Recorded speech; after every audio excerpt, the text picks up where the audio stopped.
मैं CFD के president Hiremath साहब से निवेदन कर रहा हूं कि वो प्रोफेसर अरुण कुमार का अभिनंदन करें।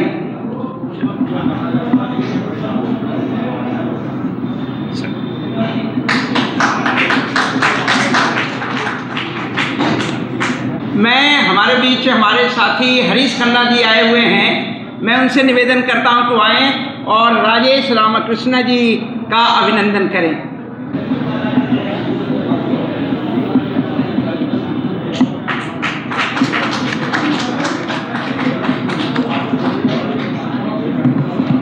इस सत्र में दो मुख्य वक्ता हैं और विलंब तो हो चुका है, लेकिन फिर भी ये सत्र बहुत महत्वपूर्ण सत्र है। Growing socio economic inequalities, unemployment and environmental, तो ये बहुत इम्पॉर्टेंट सत्र हैं और सौभाग्य से हमारे बीच प्रोफेसर अरुण कुमार जी भी हैं और राजेश रामकृष्ण जी हैं। Professor Arun Kumar ji needs no introduction, अर्थशास्त्री, JNU के पूर्व इकोनॉमिक्स डिपार्टमेंट के प्रोफेसर रहे हैं और अर्थशास्त्र पर जो आज की चुनौतियां हैं, समस्याएं हैं, तमाम पर इनके इतने कार्य हैं कि उनको गिनाने में हमारा ये सत्र समाप्त हो जाएगा। तो मैं चाहता हूँ कि सीधे सीधे आपके और प्रोफेसर अरुण कुमार जी के बीच में बिना किसी औपचारिक इंट्रोडक्शन के सिर्फ इतना कि प्रोफेसर अरुण कुमार भारत ही नहीं दुनिया के नामी अर्थशास्त्री हैं और ये लगातार जो भारत के समक्ष आर्थिक चुनौतियां उस पर लिखते रहे हैं, बोलते रहे हैं। तो इससे मैं सीधे सीधे हिरेमठ जी से निवेदन करूंगा कि उनको बुलाएं और president will take over. So as my colleague correctly said, he needs no introduction. An eminent economist and very much closely associated with all the movements and supporting. And for the kind of idea of India that we are envisioning at this conference, he is the right person to lay the foundation. So without any further thing, I request Professor Arun Kumar to deliver his presentation. Hiremath ji धन्यवाद। मंच पे बैठे मेरे साथी तथा सभागार में सभी उपस्थित लोग, ये हम लोग के लिए गर्व की बात है कि आज CFD का हम 50 साल पूरा होने के उपलक्ष्य में मिल रहे हैं और ये जो विषय है ये बहुत अहम विषय है। इसके बारे में बहुत चर्चा हो चुकी है कि किस प्रकार की गैर बराबरी है, जो सोशो इकोनॉमिक सिचुएशन है उसमें क्या क्या खामियां हैं, और ये हम लोग बोलते जा रहे हैं, लिखते जा रहे हैं, लेकिन असल में हमारा असर उतना नहीं हो रहा है जितना होना चाहिए। जो हमें पिछले सत्र में किसानों की बात, दलितों की बात, महिलाओं की बात जो सुनने में आई, वो बताती है कि जो हमारी चेतना है वो चेतना किस प्रकार की है, जहाँ पे कि दलित मार्जिनलाइज हो जाता है, किसान मार्जिनलाइज हो जाता है, जबकि 60% लोग किसानी पे निर्भर वो मार्जिनलाइज हो जाते हैं। महिलाएं जो आधे दुनिया का आधा हिस्सा है वो मार्जिनलाइज हो जाती हैं। तो ये हमारी कॉन्शियसनेस आ कहाँ से रही है जिसकी वजह से जो होना चाहिए वो नहीं होता है। तो मैं सन 80 से जब भी किसी कॉन्फ्रेंस पे जाता हूँ सब अच्छी अच्छी बातें करते हैं, लेकिन होता नहीं। क्यों नहीं होता इसको हमें समझना पड़ेगा, क्योंकि हम बात करें गैर बराबरी वगैरह की और लेकिन वो ख़त्म ना हो, तो हमें बुनियादी तौर पे सोचना पड़ेगा कि कहाँ से वो चेतना आ रही है जिससे कि वो चीज़ जो होनी चाहिए वो नहीं हो रही है। तो मैं आज बहुत ज़्यादा डिटेल डेटा वगैरह की बात ना करके वैचारिक रूप से क्या परेशानी है आज के समय में उसके ऊपर आपका ध्यान आकर्षित करना चाहता हूँ, जिससे कि जो आगे आने वाले 50 साल हैं जिसमें CFD काम करता रहेगा, ये मेरी मान्यता है कि सिटीजन्स फॉर डेमोक्रेसी आगे चलता रहेगा। वो अपना रास्ता किस प्रकार से इख्तियार करे जिससे कि और ज़्यादा इफ़ेक्टिव हो सके। जो कॉन्शियसनेस हमारे समाज में थी जो 50 साल पहले, वो कॉन्शियसनेस आज नहीं है। कैपिटलिज्म जो है वो बहुत ही ताकतवर है, वो अपने सारे चैलेंजेस से डील कर लेता है। हम लोग 200 साल से देख रहे हैं कैपिटलिज्म बढ़ता चला जा रहा है और उसके सामने जितने भी चैलेंजेस आते हैं उसको एक न एक रूप में वो डील कर लेता है। वो चाहे वेलफेयर कैपिटलिज्म हो जिसमें उसने जो कैपिटलिज्म का क्राइसिस था उससे डील किया, आज एक दूसरा फेज़ है कैपिटलिज्म का, जो मैं कहता हूँ मिड 70s के बाद जो दुनिया में एक नया फेज़ ऑफ कैपिटलिज्म चला है, और जो उससे क्राइसिस से जो पहले था उससे उसने डील किया। ट्रंप साहब के आने से एक नया चैलेंज फिर खड़ा हुआ है, वो इससे कैसे डील करेंगे ये भी समझना पड़ेगा, और हमें वो अपने जो भी प्रोग्राम है उसमें उसकी धारणा क्या होगी, उसका स्वरूप क्या होगा, उसको समझते हुए अपना कार्यक्रम आगे बढ़ाना चाहिए, तभी हम सक्सेसफुल होंगे इसमें आगे। तो मेरा मानना है कि डेमोक्रेसी और कैपिटलिज्म एक नहीं है। अक्सर हम ये गलती करते हैं, समझते हैं कि कैपिटलिज्म और डेमोक्रेसी एक है, कैपिटलिज्म बढ़ेगा तो डेमोक्रेसी आगे बढ़ेगी। ये मेरा मानना है कि एक हिस्टोरिक फेज़ था जब फ्यूडलिज्म ख़त्म हो रहा था और कैपिटलिज्म आ रहा था, उसी समय डेमोक्रेसी स्ट्रेंथन हुई, तो हमने ये मान लिया कि कैपिटलिज्म और डेमोक्रेसी एक ही चीज़ है, जैसे जैसे कैपिटलिज्म आगे बढ़ेगा डेमोक्रेसी आए। मेरा मानना है कि जो आज का कैपिटलिज्म है वो अनडेमोक्रेटिक है, वो एंटी डेमोक्रेटिक है। तो इसलिए कैपिटलिज्म का भी जो क्राइसिस है उसको हमें समझना पड़ेगा। और जो हमारे इंस्टीट्यूशंस हैं, डेमोक्रेसी के इंस्टीट्यूशंस हैं, जो हमने थोड़े बहुत आज़ादी के बाद अपने देश में अपनाए, वो कमज़ोर पड़ते चले जा रहे हैं। ये हमें सबको दिख रहा है कि डेमोक्रेसी के इंस्टीट्यूशन कमज़ोर हो रहे हैं, पोलराइजेशन आगे बढ़ रहा है, और जो पॉपुलर रेजिस्टेंस अथॉरिटेरियनिज्म के खिलाफ होना चाहिए वो कमज़ोर पड़ा है। तो ये पॉपुलर रेजिस्टेंस को कैसे बिल्ड करना है, वो मेरा मानना है कि सिटीजन्स फॉर डेमोक्रेसी काम वो करता है, कैसे रेजिस्टेंस को आगे करें। और डेमोक्रेसी भी कोई एक स्टैटिक नहीं है, डेमोक्रेसी आगे बढ़ती है, पीछे हटती है, डेमोक्रेसी के भी फेजेस हैं। डेमोक्रेसी किन चीज़ों से आगे बढ़े इसके बारे में हमें सोचना पड़ेगा, किन चीज़ों से डेमोक्रेसी कमज़ोर पड़ती है और हम पीछे की तरफ जाते हैं, उसके बारे में भी हमें सोचना पड़ेगा। तो आज जैसे कि पिछले सत्र में भी बात हुई थी, elections, courts, legislatures, bureaucracy, police, इन सब को सबवर्ट किया जा रहा है, जिससे कि डेमोक्रेसी और कमज़ोर होती चली जा रही है। तो इसलिए ये नहीं कह सकते हम कि डेमोक्रेसी है या डेमोक्रेसी नहीं है, वो आइदर और नहीं है। डेमोक्रेसी एक प्रोसेस है, मूवमेंट्स डेमोक्रेसी को आगे बढ़ाती है, और जो समाज में जो अथॉरिटेरियन ताकतें हैं वो डेमोक्रेसी को कमज़ोर करती है। ये एक लड़ाई है, तो हम इस लड़ाई में कहाँ खड़े हैं वो निर्भर करता है हमारी समझ किस प्रकार की है उसके ऊपर। तो आज ये मेरा मानना है कि दो चैलेंजेस हैं, दो चैलेंजेस ब्रॉडर लेवल पे अगर हम देखें तो एक तो कैपिटलिस्ट एक्सप्लॉयटेशन बढ़ता चला जा रहा है, जहाँ पे कि जिस चीज़ का बाजारीकरण नहीं हुआ उसका भी बाजारीकरण हो रहा है। जैसे कि जंगल, ज़मीन, कोस्टल रीजन्स, हवा, पानी, ये बाज़ार में नहीं थे, इनको भी बाज़ार में लाके इनका भी एक्सप्लॉयटेशन कैसे आगे किया जा रहा है बाजारीकरण के दौरान, ये हमें समझना पड़ेगा। और यही चीज़ है जो महिलाओं को, दलितों को, सबको सता रही है कि किस प्रकार से जो उनका था वो भी अब एक बाज़ार के दायरे में आ गया है। तो इससे असर जो है वो और बढ़ता जा रहा है। तो ये जो बाजारीकरण है, जो कैपिटलिज्म का फेज़ जिसको मैं बाजारीकरण कहता हूँ, ये बड़ी तेज़ी से आगे बढ़ा है, खासकर पिछले 50 सालों में, और इसका असर हमारी सोच पे पड़ा है, किस प्रकार से हम उसको सोचते हैं उस पर पड़ा है। और दूसरा एक क्राइसिस ऑफ कैपिटलिज्म है, तो कैपिटलिज्म एक तो क्राइसिस क्रिएट कर रहा है और दूसरा क्राइसिस ऑफ कैपिटलिज्म है, वो उस क्राइसिस को और आगे बढ़ा रहा है, और ट्रंप साहब उसके एक बड़े रिप्रेजेंटेटिव हैं। तो इसलिए मेरा मानना है कि जो हमारी जो आज की समझ है वो किस प्रकार से बढ़ी है या घटी है उसको सोचना पड़ेगा। तो बाजारीकरण का असर क्या है ये हमें, क्योंकि आज का जो कैपिटलिज्म है वो एक बाजारीकरण है, जो आज का वैश्वीकरण है वो बाजारीकरण है, क्योंकि जो पूंजीवाद है वो तो ग्लोबल ही था, वो पहले भी ग्लोबल था, अब भी ग्लोबल है, लेकिन उसके अलग अलग फेजेस आते चले जा रहे हैं। तो जो बाजारीकरण है उससे बुनियादी रूप में हमारी जो सोच है वो किस प्रकार से बदली है उसको पहले हम समझें। तो बाजारीकरण और कैपिटलिज्म ये एक सॉफ्ट फेस प्रेजेंट करता था पहले, जिसमें कि कुछ आदान प्रदान था।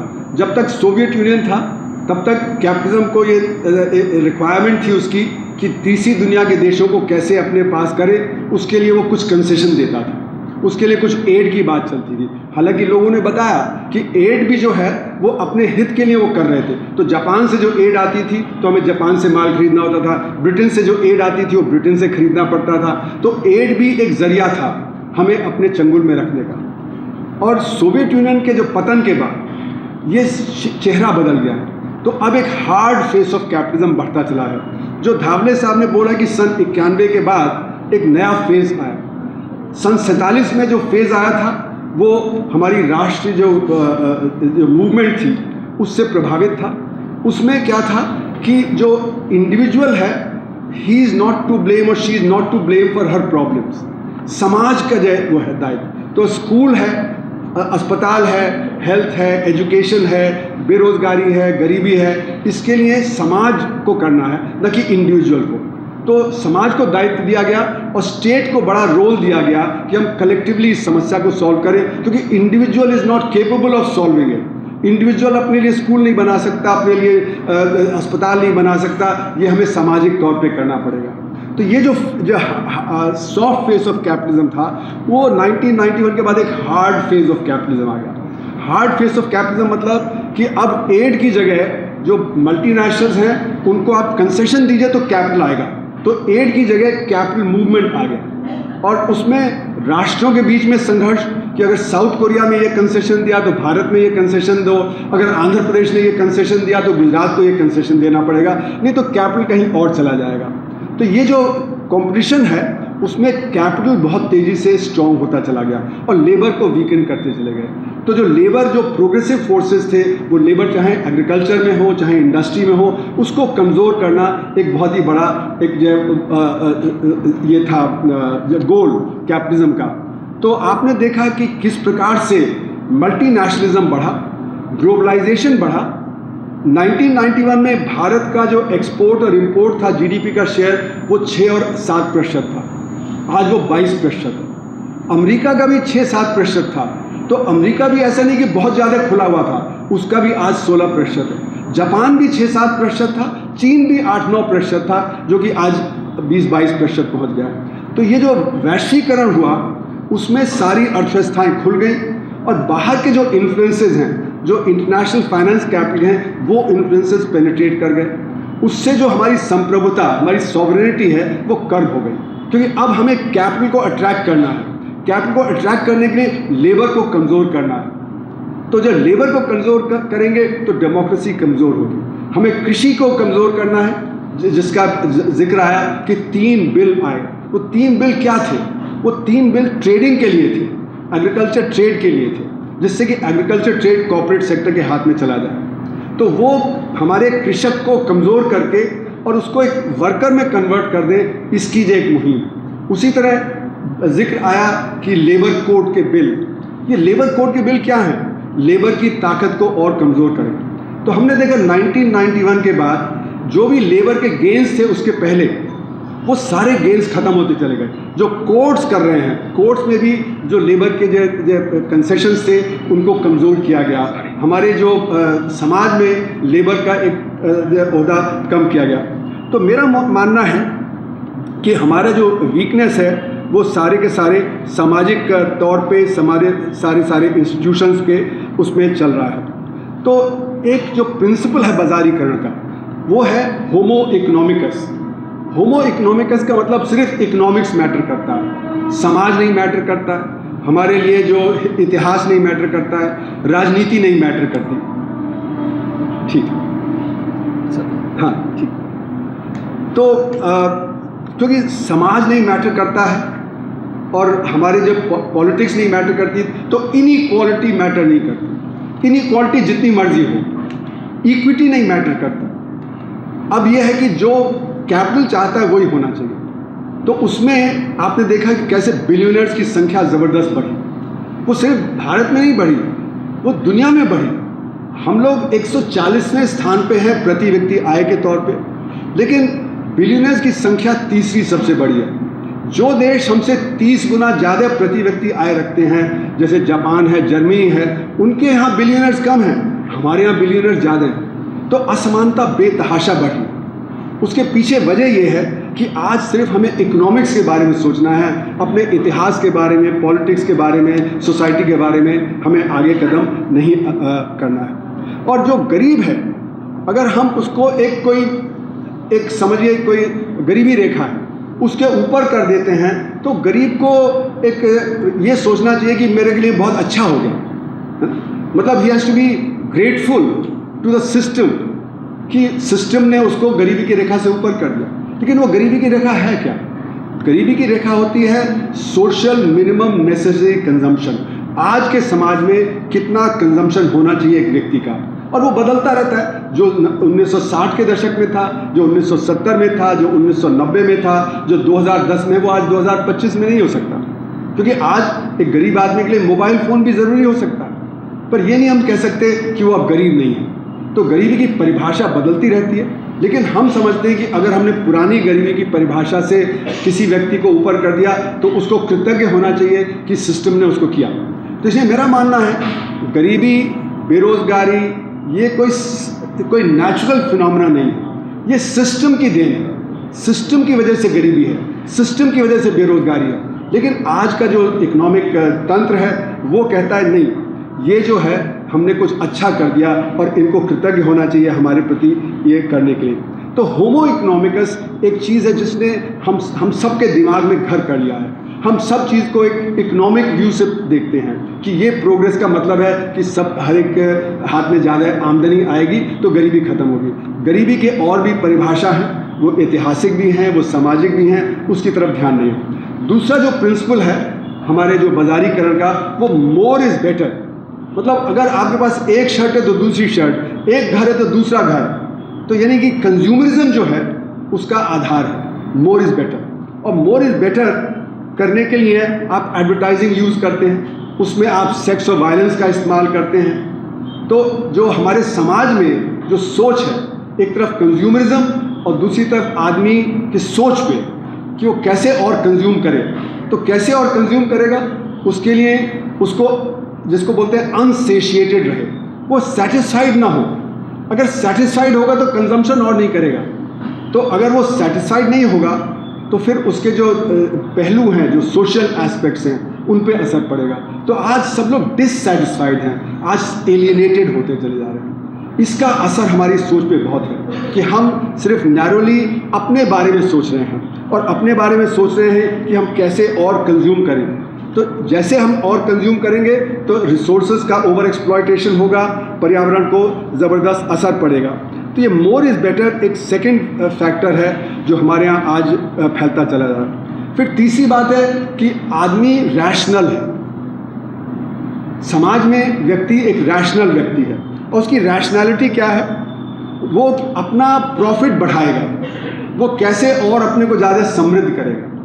वो प्रॉफिट बढ़ाने के लिए वो क्या क्या उसको करना पड़ेगा वो डजेंट मैटर, पर जैसे मर्जी करे वो अपने आप को और आगे बढ़ाएगा। तो इसमें मोरालिटी कहीं नहीं आती। सही क्या है, गलत क्या है, उसकी परिभाषा खत्म। तो आज आप किसी भी तरह से अपने आप को और ज़्यादा समृद्ध करिए, चाहे गलत काम करके चाहे सही काम करके।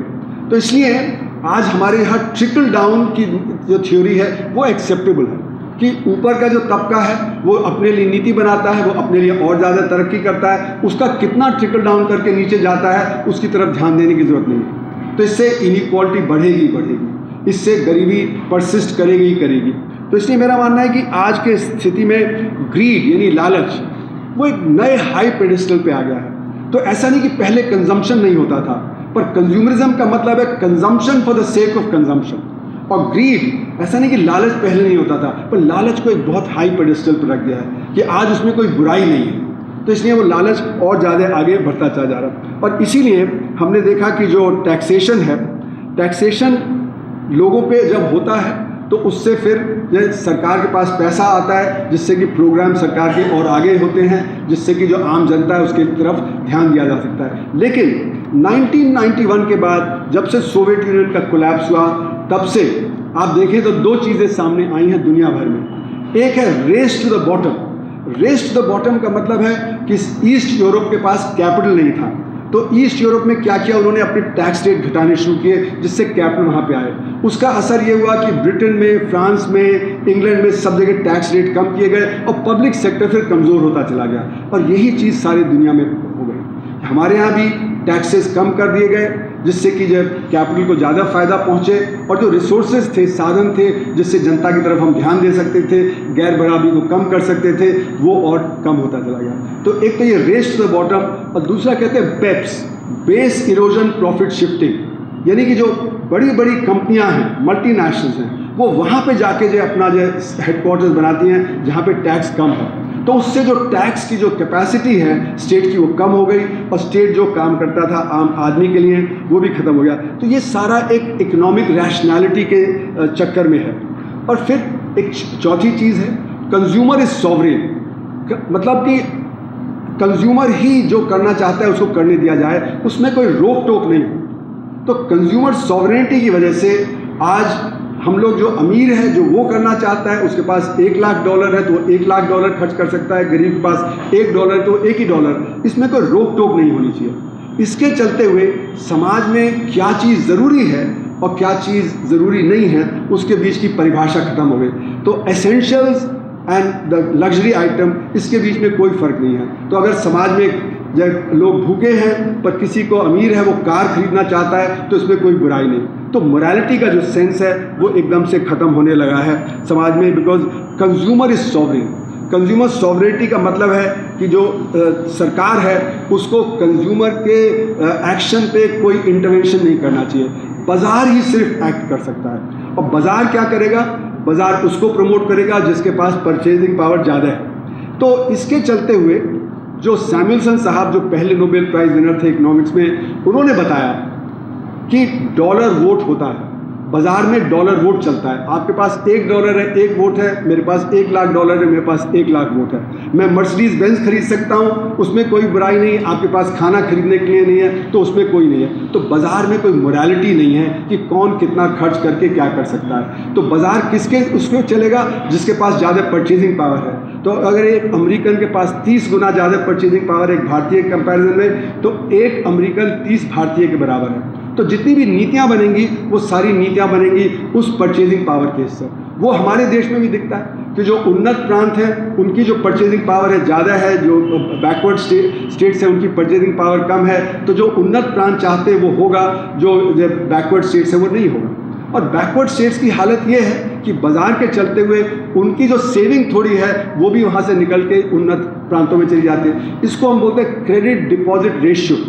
बिहार का क्रेडिट डिपॉजिट रेशियो देश के क्रेडिट डिपॉजिट रेशियो का आधा है, यानी कि बिहार में सेविंग कम है लेकिन वो आधी सेविंग वहाँ से निकल जाती है।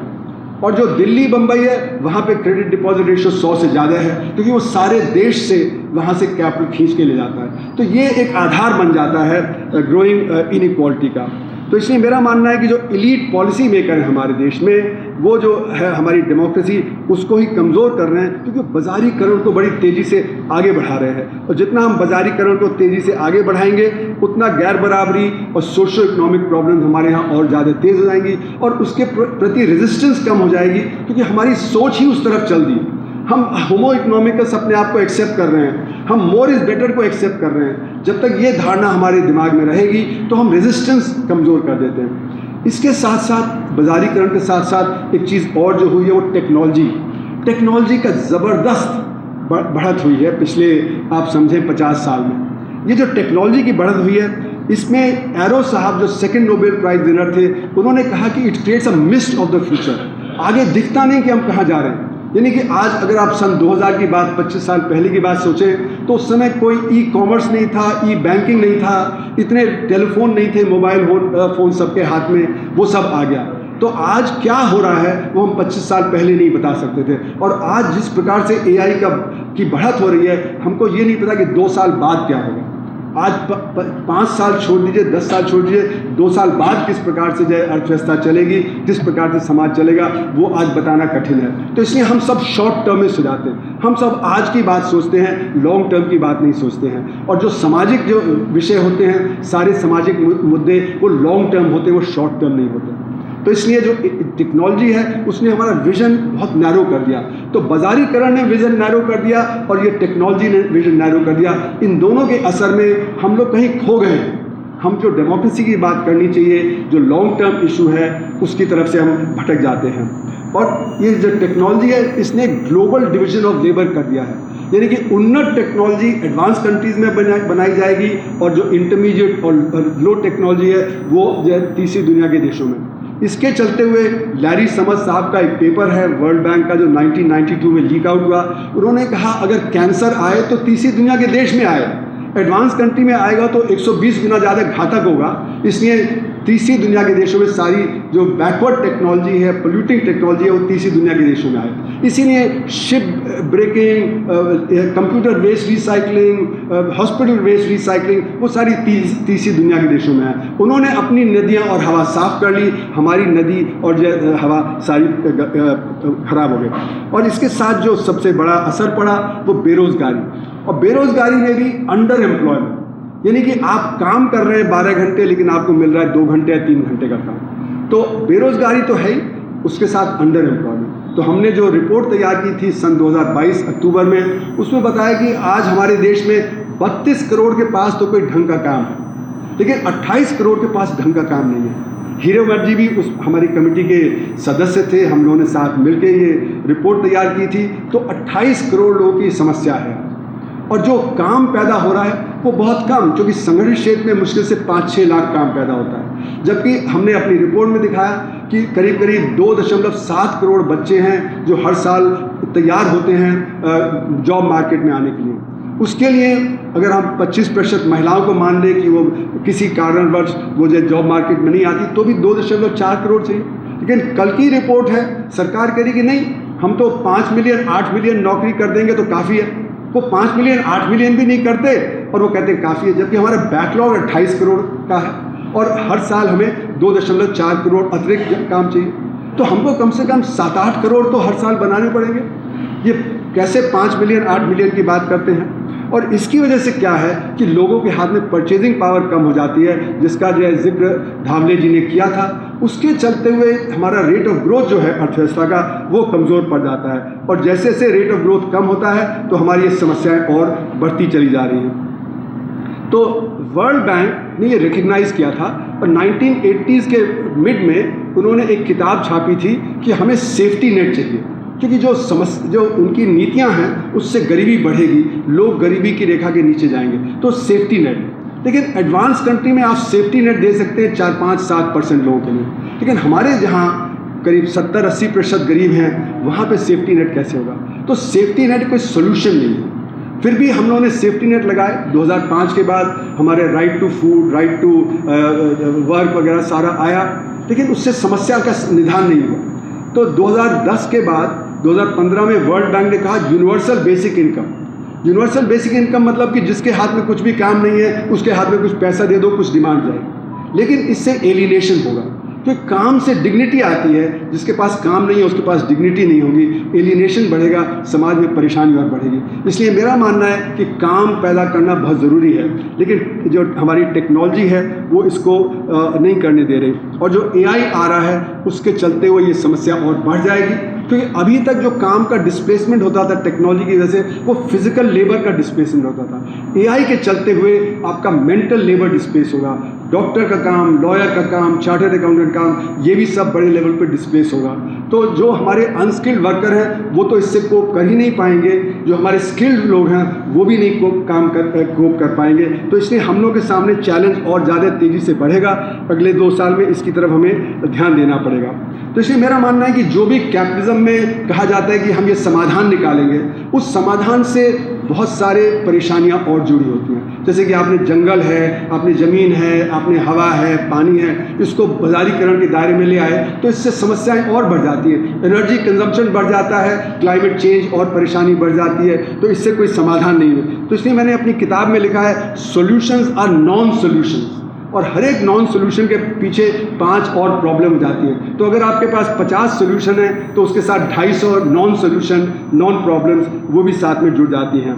और इसका मतलब ये होता है कि हमारे जो समाज है वो किस प्रकार से चलेगा वो हम समझ नहीं पाते। और क्योंकि ये ग्लोबल समस्या हो गई, क्लाइमेट चेंज इज़ ग्लोबल, आपका अनएम्प्लॉयमेंट इज़ ग्लोबल, तो एक ग्लोबल कोऑर्डिनेशन की ज़रूरत है। आज कोई ग्लोबल कोऑर्डिनेशन अवेलेबल नहीं है, कोई भी ऐसी संस्था नहीं है। जो यूनाइटेड नेशंस है वो कमज़ोर है, वो अपना जो कर नहीं पाती, अमेरिका मनमानी अपनी कर रहा है। और जैसे कि आप देखेंगे कि ट्रंप साहब के आने के बाद ये ग्लोबल कोऑर्डिनेशन तो और भी बिगड़ गया, जितना थोड़ा बहुत कोऑर्डिनेशन था WTO में वो भी ख़त्म होता चला जा रहा है। तो इसलिए ये आगे आने वाली समस्या और ज़्यादा बढ़ जाएगी।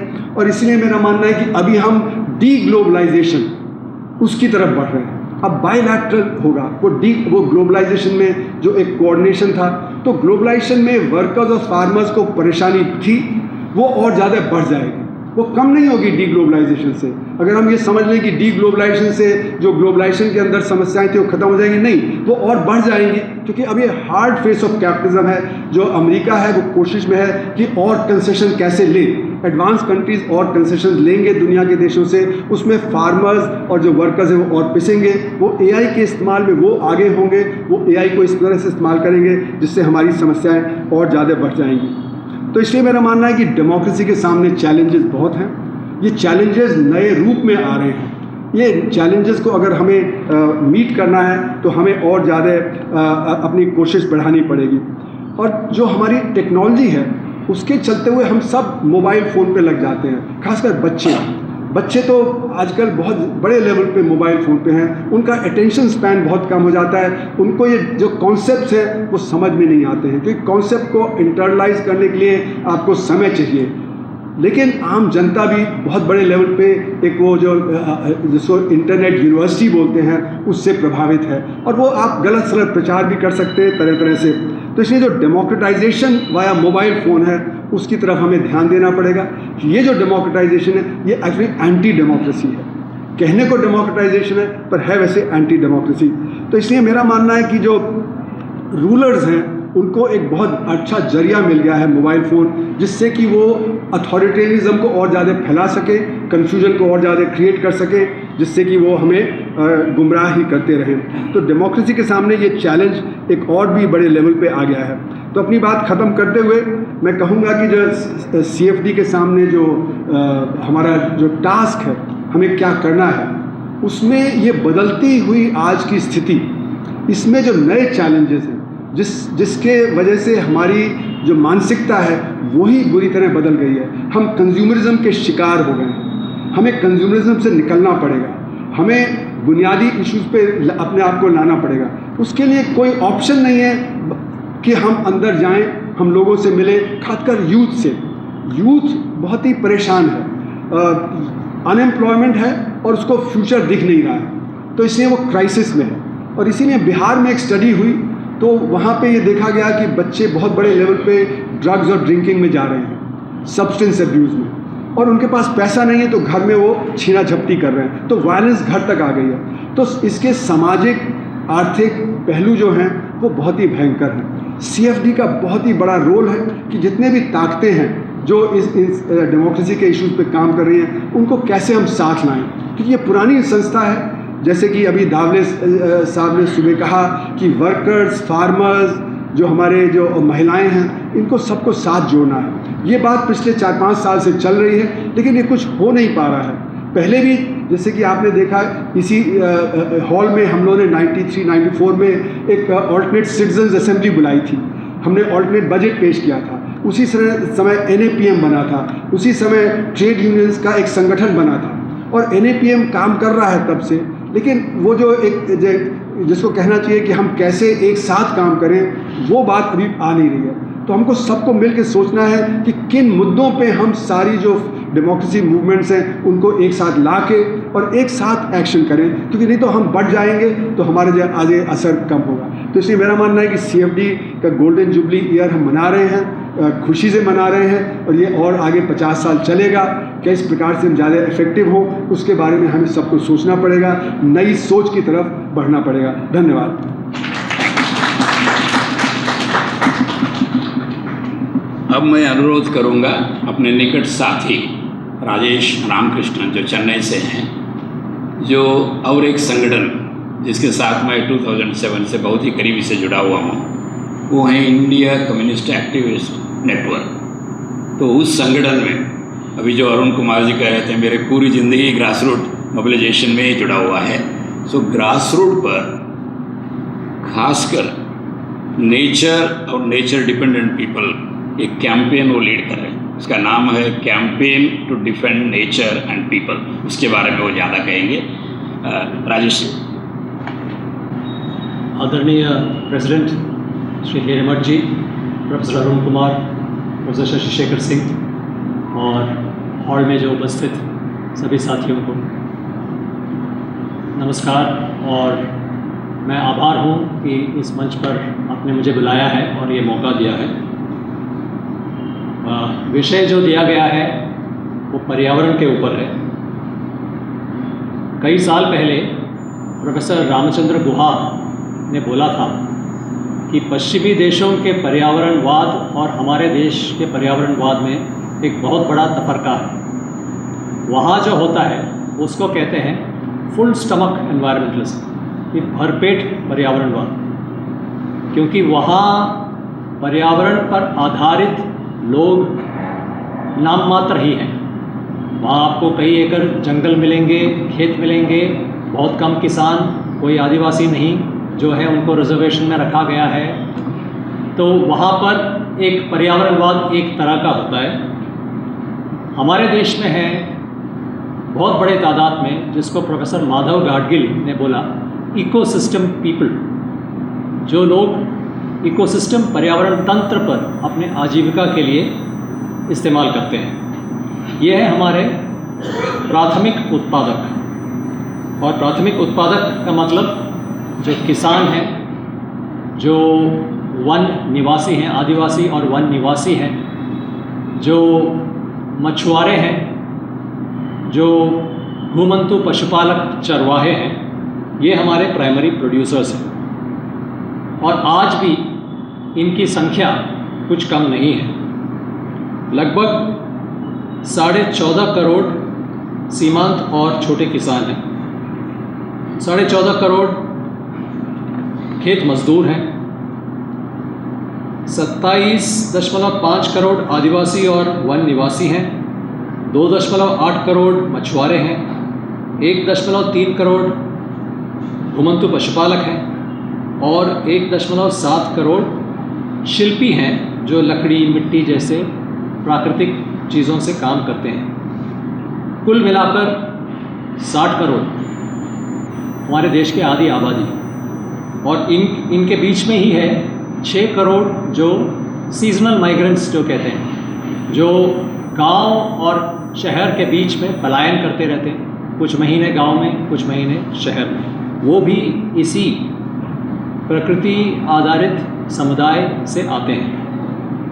जब हम कहते हैं प्रकृति आधारित समुदाय, समुदाय का मतलब ये नहीं कि सब उसके अंदर सब एक जैसे हैं, नहीं, वहाँ भी वर्ग विभाजन है, जाति है, वो सब है, लेकिन उनका जो एकता आती है वो इस बात से कि प्रकृति और प्रकृति के रख रखाव से ही उनके आजीविका चलती है और उनको रोज़ सरकार और कॉरपोरेट्स का हमला फेस करना पड़ता है अपने आजीविका के लिए।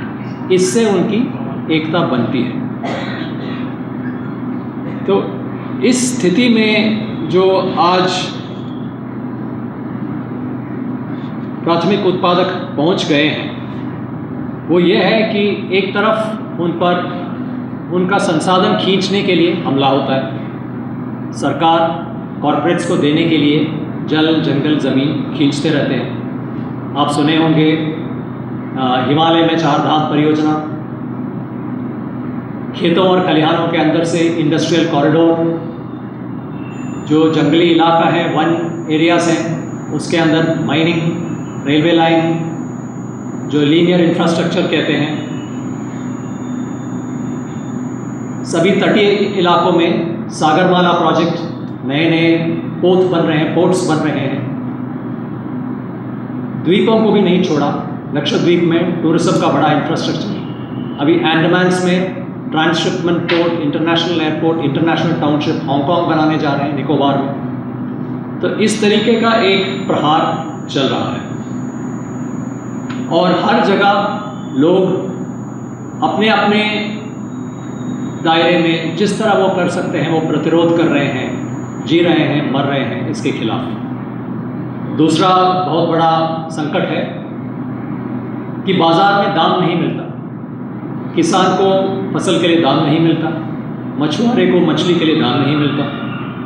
और तीसरा है उत्पादन कम होती जा रही है, उत्पादकता भी कम होती जा रही है। इसके बावजूद खेती में जितना भी आप रासायनिक खाद वगैरह डाल रहे हैं फिर भी उत्पादकता कम होती जा रही है। जैसे ज़मीन पर अकाल पड़ती है वैसे ही समुद्र में भी अकाल है, मछुआरों को मछली नहीं मिल रहा, मछली नहीं है कह रहे हैं।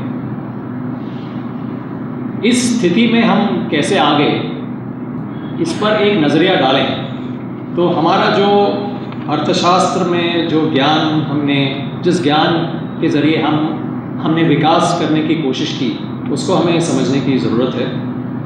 द्वितीय विश्व महायुद्ध के बाद अर्थशास्त्र में कुछ बुनियादी आइडियाज़ थे, जिसमें एक था स्ट्रक्चरल ट्रांसफॉर्मेशन, मतलब अर्थव्यवस्था का ढांचागत एक परिवर्तन हो सकता है कि सारे अर्थव्यवस्था को कम उत्पादकता, श्रम आधारित कार्यों से हटकर पूंजी पर आधारित ज़्यादा उत्पादकता और दक्षता आधारित कार्यों पर जाने की ज़रूरत है। और आर्थर लुइस करके जो इकोनॉमिस्ट थे उन्होंने एक लुइस पाथ के बारे में बोला था कि from traditional labour based agriculture to modern technology based agriculture, खेती के अंदर भी हमें आधुनिकीकरण लाने की ज़रूरत है। इससे किसानों की संख्या घटेगी और जो किसान खेत से निकलेंगे उनकी जगह मशीन आ जाएगी और इसी ज़रिए जो खेती है और गैर खेती है वहाँ के आय एक सम पास आ जाएंगे और जितने खेती का जीडीपी में प्रतिशत है और जितने लोग खेती में लिप्त हैं उसकी संख्या घटकर 2 से 3% तक कम होता जाएगा। इसको इकोनॉमिस्ट ने वर्ल्ड विदाउट एग्रीकल्चर भी बोले थे। तो ये सब इस तरह के थियरीज तो यूनिवर्सल माने जाते थे कि हर देश में ये चल सकता है और इसी को चलाते हुए हमने भी हरित क्रांति शुरू किया था। 2007 में स्टडीज से ये पाया गया कि 46 देश हैं जो लुइस पाथ में पहुंच गए, जो लुइस पाथ का जिक्र मैंने किया था, जो 29% ग्लोबल पॉपुलेशन का, और वो सारे थे पश्चिमी यूरोप और अमेरिका, जो OECD कंट्रीज और भूतपूर्व साम्यवादी देश, वो लुइस पाथ में थे। 29 देश ज़्यादातर दक्षिण एशिया और पूर्व एशिया के, जो पॉपुलेशन के 55% थे, वो लुइस पाथ में नहीं, लुइस ट्रैप, लुइस फंदा में फंसे थे, जिसमें खेती और गैर खेती का जो श्रमिक का आय है वो बढ़ता जा रहा है और खेती में श्रमिक बढ़ते जा रहे हैं, गरीब होते जा रहे हैं तुलना में जो गैर खेती में वर्कर्स हैं। ये पश्चिमी यूरोप के देश इस लुइस पाथ में कैसे पहुंच गए, उसका मूल कारण था एबंडेंस ऑफ लैंड। ज़मीन इतना ज़्यादा था और ज़मीन ऐसा ज़्यादा नहीं हुआ कि ज़्यादा से ज़्यादा ज़मीन पर वो खेती करना शुरू किए। खेती और ज़मीन से लोग हट गए और वो कुछ ऐतिहासिक कारण से 1850 और 1914 के बीच में लगभग 4 करोड़ लोग यूरोप से अमेरिका में पलायन करते चले गए, वहाँ रहने के लिए, वहाँ खेती करने के लिए चले गए। 2 महायुद्ध हुए, हिटलर का हॉलोकॉस्ट हुआ जिसमें करोड़ों किसान मारे गए थे। कुछ आर्थिक परिस्थितियाँ भी थी जो लेबर इंटेंसिव इंडस्ट्रियल ग्रोथ उस टाइम में हुआ था, क्योंकि ऑटोमेशन बहुत कम थी और सस्ता तेल और सस्ता रासायनिक उत्पाद जिसने एग्रीकल्चर लेबर को रिप्लेस किया, और पूरा सरकार के समर्थन से केमिकल एग्रीकल्चर, फसलों के लिए प्राइस सपोर्ट मैकेनिज्म और सस्ता ऋण, ये सब दिया गया था। इन सब के कॉम्बिनेशन से वो देश लुइस पाथ पर चले गए और जो देश हमारे देश जैसे जो लुइस ट्रैप में पड़ गए, वहाँ पर इस तरह के कोई ऐतिहासिक कारण नहीं थे जिससे लोग बाहर निकले थे खेती से, या तो लोग ज़मीन, जल जंगल ज़मीन पर ही निर्भर थे। तो इसलिए यहाँ बावजूद सरकार के इतना ज़्यादा निवेश सिंचाई पे, खाद पे, हाई यील्डिंग वैरायटीज़ पे, पर हेक्टेयर का प्रोडक्टिविटी, उत्पादकता में बहुत बढ़ोतरी हुई, OECD के मुकाबले बढ़ोतरी हुई, फिर भी जब पर फार्मर, प्रति किसान भूमि का अवेलेबिलिटी 2 से 3 हेक्टेयर या उससे नीचे हो गया, तो ये सारे देश लुइस फंदा में पड़ गए। तो इसका मतलब ये है कि जो अप्रोच खेती और पर्यावरण आधारित जो बाकी प्रोफेशंस हैं, जो अप्रोच उन देशों में अपनाया वो हमारे देश में हम अपना नहीं सकते। हमें नए दृष्टिकोण से देखने की ज़रूरत है। और जो स्ट्रक्चरल ट्रांसफॉर्मेशन होना चाहिए था हमारे देश में जो हुआ, यहाँ औद्योगिकरण उस तरह से नहीं हुआ।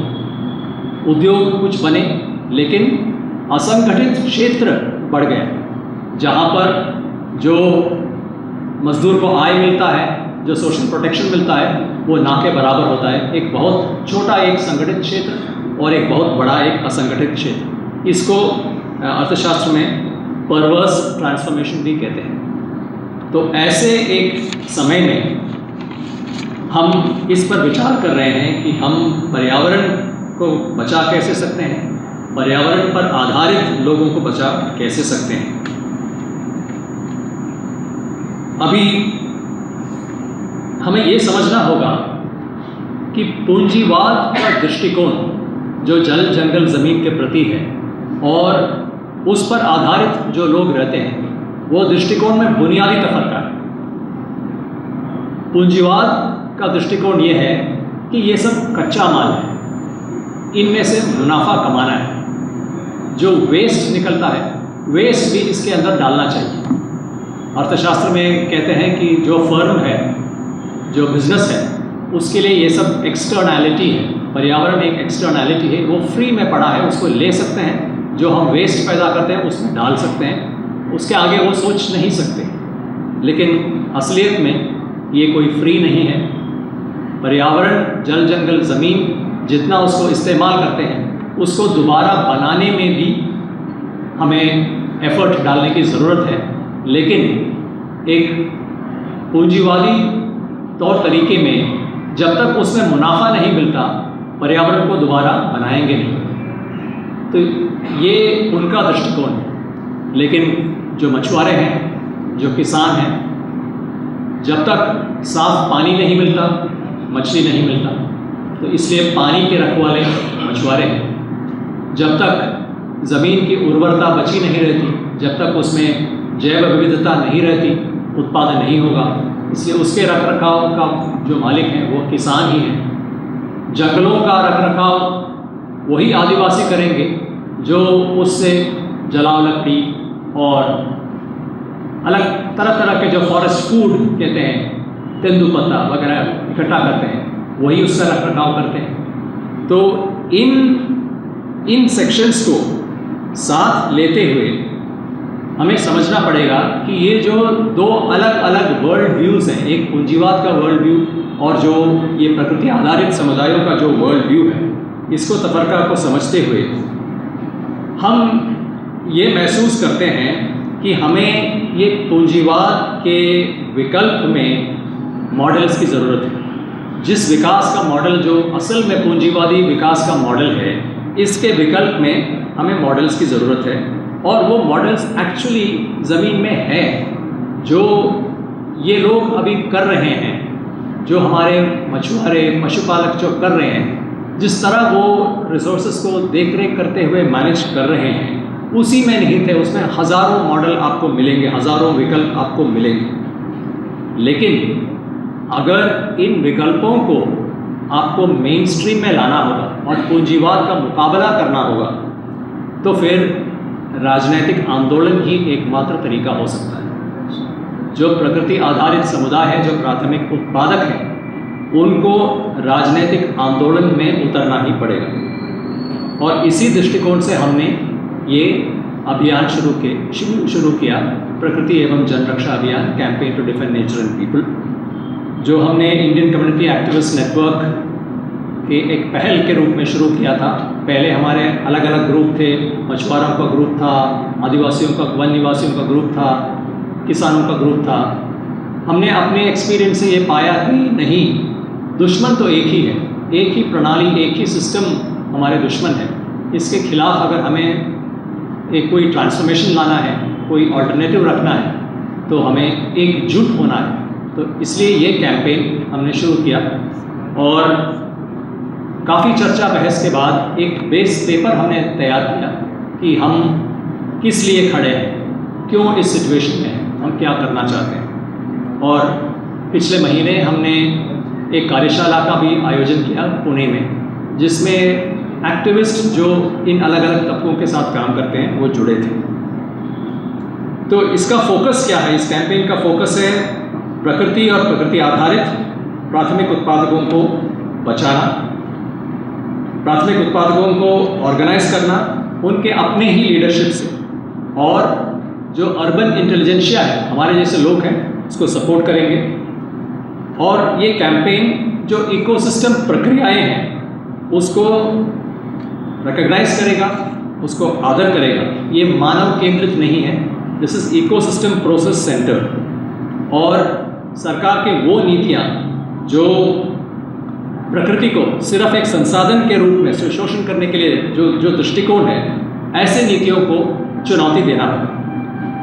हाँ, हम मानते हैं कि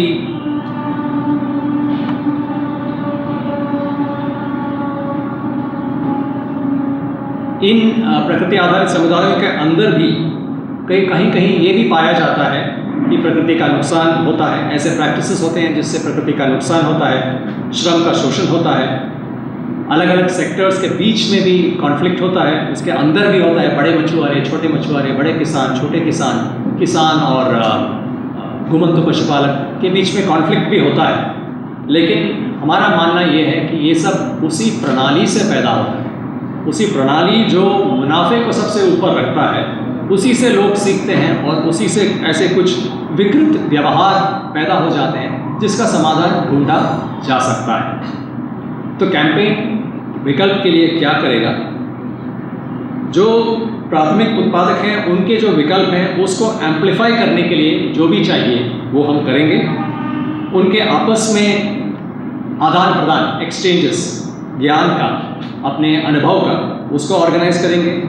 उनको जो नॉलेज और कॉन्टैक्ट्स चाहिए ज़्यादा ज्ञान अर्जन करने के लिए वो प्रोवाइड करेंगे।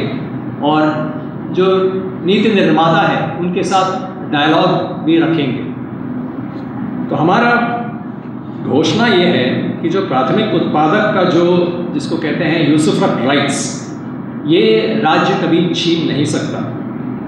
उनको ही ये अधिकार होना चाहिए उनके संस्थानों के ज़रिए, उनके स्वशासन संस्थानों के ज़रिए प्राकृतिक संसाधन को कैसे प्रबंधन करें, वो उनके अधिकार ही होना चाहिए और इस अधिकार का आदर करने की ज़रूरत है। और इसका बुनियादी जो संकल्प है इसको हम कहते हैं इकोसिस्टम बेस्ड ह्यूमन राइट्स। मतलब मानव अधिकार पर सिर्फ अगर हम एम्फसाइज करेंगे तो उसमें पर्यावरण छूट जाएगा। अगर हम पर्यावरण पर सिर्फ एम्फसाइज करेंगे, मानव अधिकार छूट जाएगा। जैसे आप सुनते हैं कि कितने सैंक्चुरीज, पार्क्स, नेशनल पार्क्स वगैरह बने जा रहे हैं, वहाँ से आदिवासियों को बेदखल करते हुए, पर्यावरण बचाने के लिए लेकिन लोगों को बेदखल करते हुए।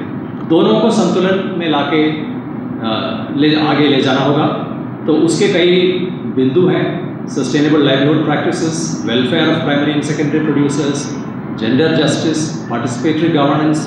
तो इन सब को मैं डिटेल में नहीं जा रहा हूँ, लेकिन सिर्फ अधिकार बोलकर हिमायत करने से काम नहीं चलता, ये हम सीखे हैं। सिविल और पॉलिटिकल राइट्स जो हैं उसमें यह है कि राज्य क्या नहीं कर सकता, इसको डिफाइन किया जाता है कि अपना लिबर्टी, सिटीजन का लिबर्टी राज्य छीन नहीं सकता। लेकिन जो इकोनॉमिक, सोशल और कल्चरल राइट्स हैं, जिसमें ये इकोसिस्टम बेस्ड ह्यूमन राइट्स आता है, उसमें यह है कि राज्य की तरफ से कुछ पॉजिटिव एक्शन की ज़रूरत है। और वो पॉजिटिव एक्शन अगर हमें लाना है तो वो राजनीतिक आंदोलन से ही हो सकता है। और इन राजनीतिक आंदोलनों के ज़रिए हमें प्रकृति और प्रकृति आधारित समुदायों को बचाने के लिए कॉन्स्टिट्यूशनल एंड लीगल चेंजेस लाने की ज़रूरत है। नए नए इंस्टीट्यूशंस जिससे ये अधिकार वास्तव में इम्प्लीमेंट हो, और गवर्नमेंट का राइट्स होल्डर्स के प्रति जवाबदेही एंड ग्रीवेंस रिड्रेसल मैकेनिज्म्स, इन सब की ज़रूरत है और ये सब राजनीतिक आंदोलन के ज़रिए ही हो सकता है। नहीं तो हम देख सकते हैं कि जैसे राइट टू वर्क NREGA हो गया, राइट टू एजुकेशन हो गया, फॉरेस्ट राइट्स एक्ट हो गया, ये सब अधिकार पर आधारित हैं, लेकिन एक आंदोलन उसके पीछे सशक्त इतना नहीं बना और इसलिए इसका इम्प्लीमेंटेशन भी बहुत कमियां हम देखते हैं। तो अंत में ये जो इकोसिस्टम बेस्ड ह्यूमन राइट्स के आधार पर जो पॉलिटिक्स की हम बात करते हैं, ये एक तब्दीली की राजनीति, एक ट्रांसफॉर्मेटिव पॉलिटिक्स। अभी जो अर्थव्यवस्था को कंट्रोल कर रहे हैं और प्रकृति का नाश कर रहे हैं, उनको चुनौती देने के लिए और हमें उत्पादन, वितरण, विनिमय का जो सिद्धांत है, जो मूल सिद्धांत है जो अभी चल रहा है, उसको चैलेंज करते हुए एक इक्विटेबल, समतावादी एक दुनिया जो पर्यावरण के साथ संतुलन में रहता है, उसकी तरफ हमें जाने की ज़रूरत है। तो मेरा निवेदन है कि सिटीजन्स फॉर डेमोक्रेसी इस पर थोड़ा गौर करें, इस पर सोचें कि कैसे इस अभियान के साथ जुड़ सकते हैं, कैसे हम अपने इस साझा विरासत को बचा सकते हैं, हमारे लोग, हमारी प्रकृति। धन्यवाद।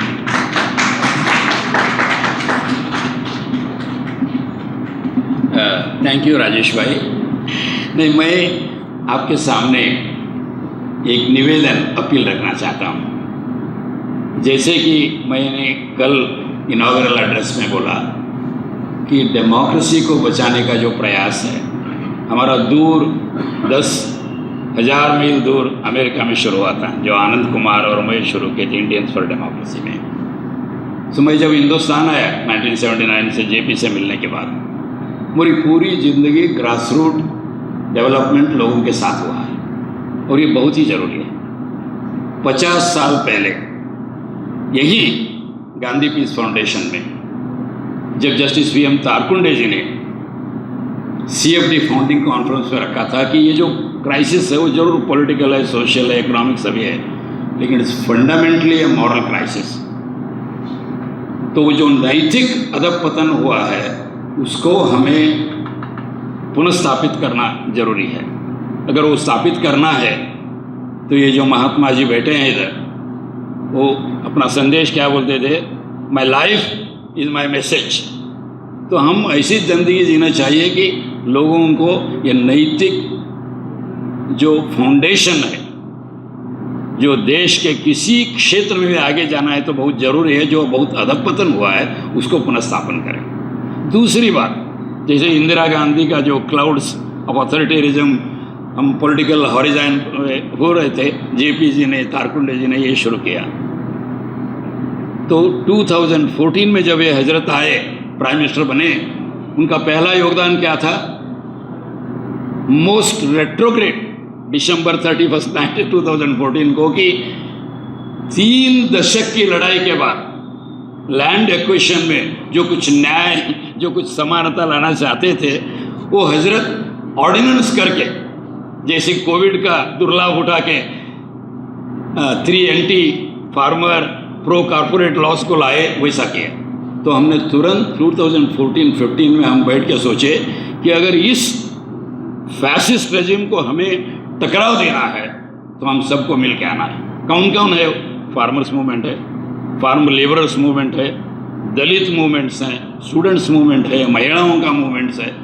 तो देवनूर महादेव जो माने हुए साहित्यकार हैं कर्नाटक में, जो दलित इससे आते हैं, और पुट्टन्नैया जो MLA थे, आजकल के MLA नहीं है, ट्रू फार्म लीडर्स थे, और जो प्रोफेसर नंजुंड स्वामी जी के जो कर्नाटक राज्य रईस संघ के अध्यक्ष थे, और राघवेंद्र खुश्की जी जो अपनी ज़िंदगी लेफ्ट मूवमेंट में बिता चुके थे, और मैं, चारों मिलके सब संगठनों को जन आंदोलन महामैत्री के आश्रय में हम लाए। हमारे जो साथ आए हैं कर्नाटक से, रवि कृष्ण रेड्डी, तो वो उसके पहले कन्वीनर थे। तो वो जो संगठन, इन सब के बीच में एक अच्छा रिश्ता, एक जो हम बंधुत्व की बात कहते हैं, वो जब शुरू हो गया तो we were ready to take on this dictator and this fascist regime. उन्होंने जब हमारे देश के बहुत माने हुए व्यक्ति जो अपनी ज़िंदगी को उसके लिए डिवोट कर बैठे हैं, जैसे डॉक्टर तेलतुंबडे हैं, अनंत तेलतुंबडे, जो डॉक्टर अंबेडकर के रिश्तेदार हैं, जो स्टैन स्वामी हैं, जो अपनी पूरी जिंदगी आदिवासी लोगों के लिए किए हैं, जो प्रोफेसर साई बाबा हैं, बहुत सारे लोग हैं, उनको झूठा इल्ज़ाम लगा के यूएपीए में जो जिस तरह से इंदिरा गांधी जी ने मिसा के अंदर कर दिया था वैसा ये कर बैठे। तो उसके खिलाफ हमने लड़ाई की, वो स्टार्टिंग विथ अगस्त 15 और अक्टूबर 2 से अक्टूबर 11 तक, बिकॉज ये कोविड वगैरह जब हुआ तो lot of it was virtual. तो उसके बाद जो है हमने कहा कि लोगों के बीच में ये जाना बहुत ज़रूरी है। इस जन आंदोलन महामैत्री से हमने शुरू किया एक जन जागृति झाथा फ्रॉम बसव कल्याण, जो 12th सेंचुरी में वो बसवेश्वर, अल्लभ प्रभु, अक्क महादेवी वगैरह का जो शरणों का मूवमेंट हुआ था, जो समानता के लिए, जो महिला पुरुष की समानता के लिए, और giving dignity for the labour, और हम सब एक है, और खासकर कास्ट के सिस्टम के 100% खिलाफ हुआ था। तो वहाँ से शुरू करके बेंगलोर तक गए। और जो आज अशोक दवड़े जी ने कहा लैंड टू द टिलर, जहाँ हमारे सोशलिस्ट लोग शिवमोगा जिले में शुरू किए थे सत्याग्रह, वहाँ से बेंगलोर तक।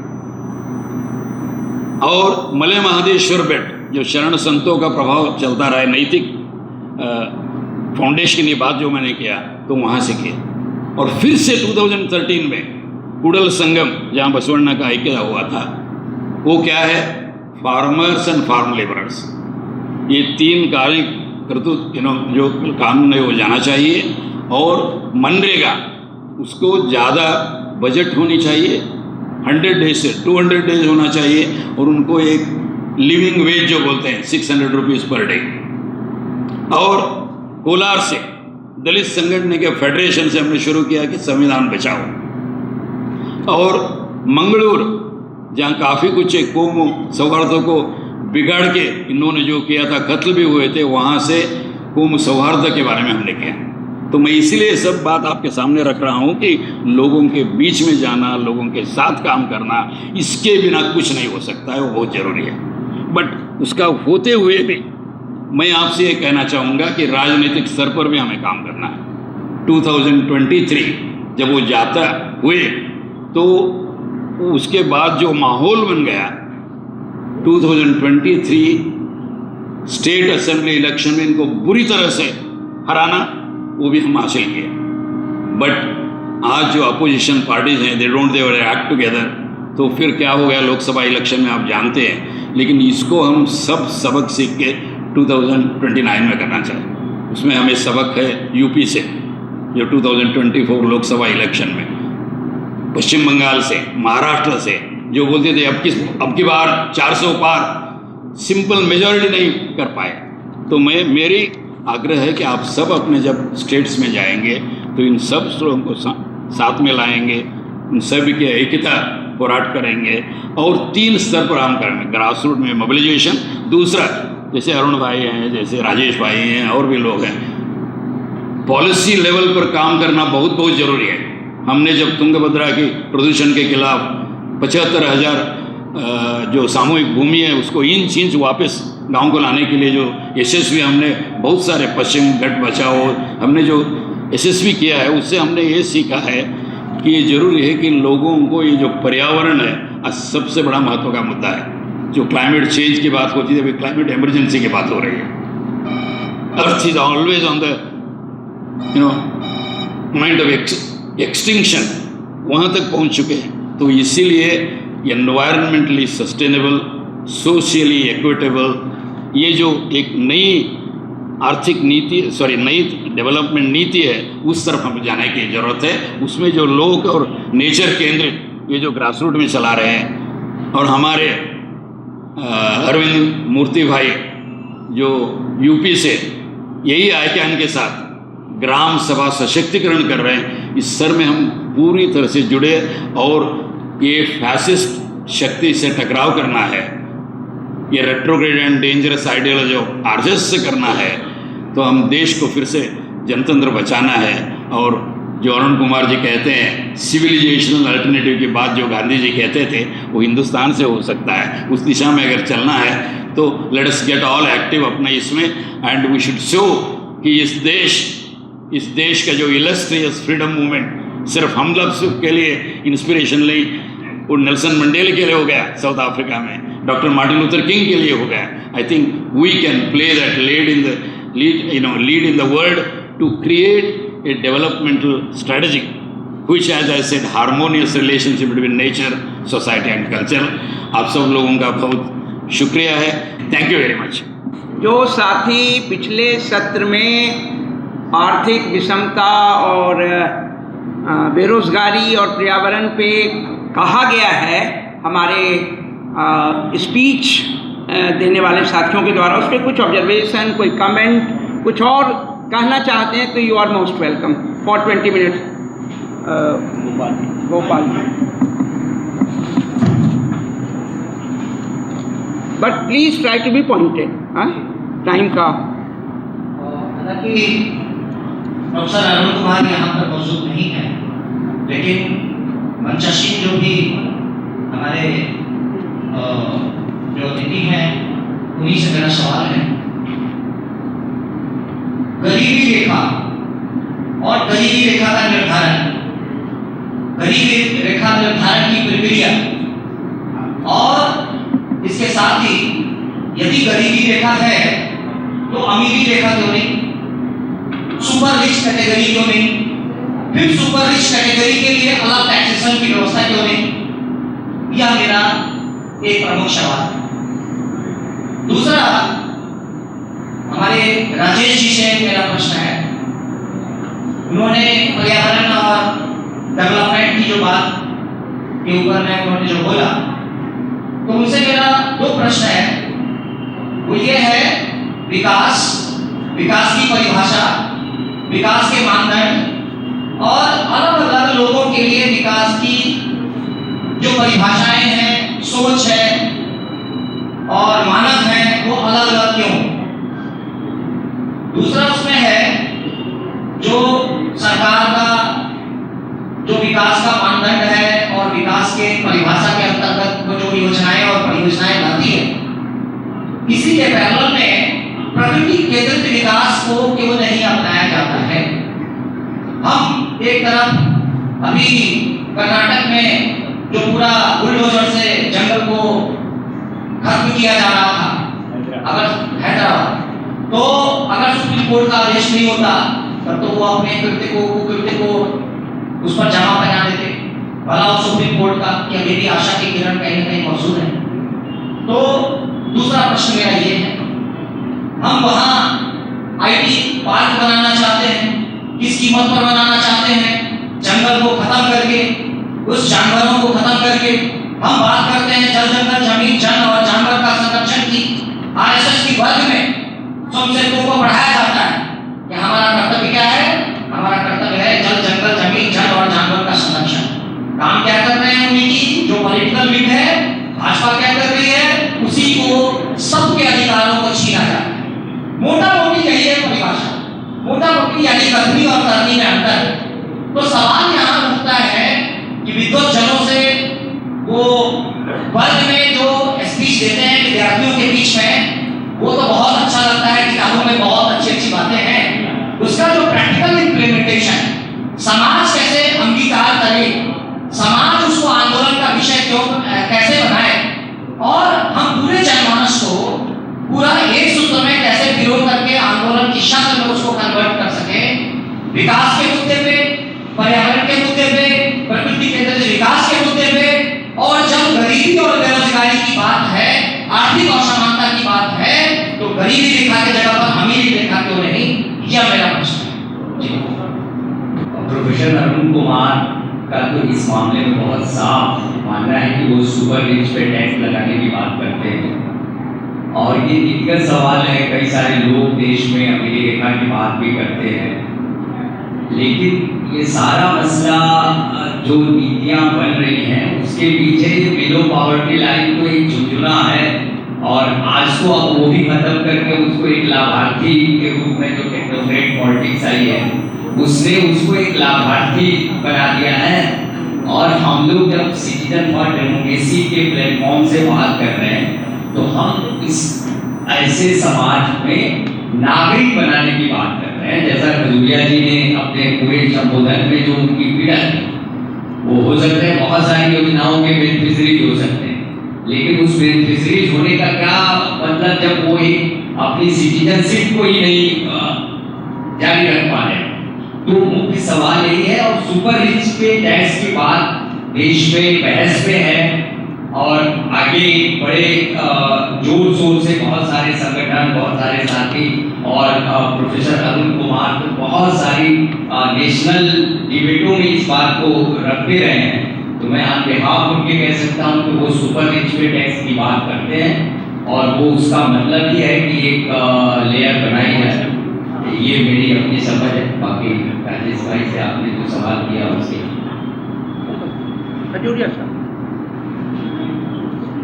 धन्यवाद।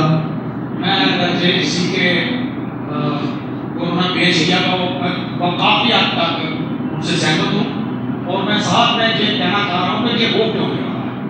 दरअसल इंसान जब इस ज़मीन पर आया तो उसने पहला जो बनाई वो ओबेगा नेचर में नीड मैन है कि कुदरत में आग लानी है, पानी लेना है, रोटी देनी है, सब कुछ, और वो उसके पीछे चलता रहा। लेकिन जैसे जैसे आगे बढ़ा और उसकी टेक्नोलॉजी का समझ बढ़ी और उसने इलाका एग्रीकल्चर और टेक्निकल आगे बढ़ा, उसने उसको मेंटली मानसिक तौर पर कहा बना लिया कंकर का नेचर, मैन कैन कंकर का nature, man can lead the society, और आदमी के अंदर एक रूल पैदा हो गया और उसने कंकर किया, पूरी वर्ल्ड को भी कंकर कर दिया उन फोर्सेस ने जिन्होंने कैपिटल को इकट्ठा किया, मशीनरी को बनाया और आगे बढ़े। अब वक्त हमें ये सिखा रहा है कि जो उन्होंने दौड़ लगाई उसमें से दवाई आ गई है, तो अब हम क्या करें। अब हमें ऐसा लगता है कि neither we can conquer, neither we can obey only, we have to walk side by side. Nature और मैन का रिश्ता है कोएग्जिस्टेंस का, टॉलरेंस और एक्सेप्टेंस का। हमें एक्सेप्ट भी करना है, टॉलरेट भी करना है और कोएग्जिस्ट भी करना है। वो इन नेचर जो है डाइवर्सिटी इन यूनिटी, वो कीड़े मकोड़े से लेकर इंसानियत से लेकर जो जो भी उसके समूह है उसमें वो डाइवर्स होते हुए यूनिटी है। H2O मिलेगा तो पानी बनेगा, अगर H2 को अकेले आप भगाते रहोगे वो नहीं मिलेगा तो पानी नहीं मिलेगा। इसलिए यूनिटी जो है वो बड़ा एस्पेक्ट है। इसलिए आज समाज के अंदर हमारे अंदर जो इनटॉलरेंस पैदा हो रही है, कन्फ्रंटेशन पैदा हो रही है, उसके बजाय हमें आज समाज के अंदर भी टॉलरेंस पैदा करनी है, एक्सेप्टेंस, कोएग्जिस्टेंस, ये चीजें अगर हम नहीं कर पाए तो ना तो समाज के अंदर समानता पैदा होगी, पीस पैदा होगा, ना ही पीसफुल सोसाइटी बनेगी तो नेचर बचेगी। नेचर को कुछ लोगों ने ये मैक्सिमम प्रॉफिट कमाने का साधन मान लिया है कि प्रॉफिट कितना कमाना है उसकी हद नहीं है, इसलिए उस प्रॉफिट के लालच में आकर नेचर तबाह की जा रही है, पहाड़ तबाह हो रहे हैं, पानी तबाह हो रहा है, ग्लोबल वार्मिंग हो रही है, क्लाइमेट चेंज हो रही है, और बीमारी कोरोना जैसे वायरस आ रहे हैं और सोसाइटी जो खतरे में है। इसलिए मैं सपोर्ट करता हूँ कि सेंट्रिक राहुल जी की बात से और प्रोफेसर अरुण कुमार जी की बात से सहमति के साथ जो चैलेंजेस हैं, कल से ही जो हम लोग बात कर रहे हैं, एक तरफ पॉलिटिकल चैलेंजेस हैं, इकोनॉमी के चैलेंज हैं, और उसके साथ साथ हमारे जो पॉलिटिक्स के अलावा जो एनवायरनमेंट के चैलेंजेस हैं वो कहीं ना कहीं और एक साथ लेने की जरूरत है और उस पर बात करने की जरूरत है। और हम लोग कल से ही चर्चा कर रहे हैं और आज अब जहाँ बैठे हैं वहाँ निष्कर्ष की तरफ जाना है और CM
मोटिवेशन के तौर पे। धन्यवाद।